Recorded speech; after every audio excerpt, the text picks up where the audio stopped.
नमस्कार, SN news चॅनलमध्ये आपले स्वागत आहे. नाशिक महापालिकेच्या 17व्या महापौरपदी कोणाची वर्णी लागते याकडे सर्व उत्तर महाराष्ट्राचे लक्ष लागून होते.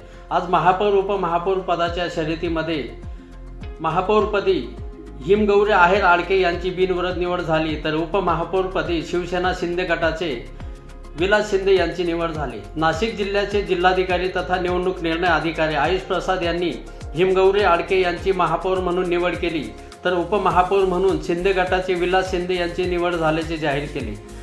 यावेळी समर्थकांनी पेढे वाटून गुलाल उधळत आनंद व्यक्त केला. तत्पूर्वी भाजपच्याच महापौर पदाचे उमेदवार सीमा पवार यांनी माघार घेतली, तर उपमहापौर पदासाठी भाजपचे मच्छिंद्र सानप, शिवसेना शिंदे गटाचे महानगर प्रमुख प्रवीण तिदमे, राहुल दिवे यांनी माघार घेतली. त्यामुळे महापौरपदी हिमगौरी आडके यांची तर विलास शिंदे यांची उपमहापौरपदी बिनविरोध निवड करण्यात आली.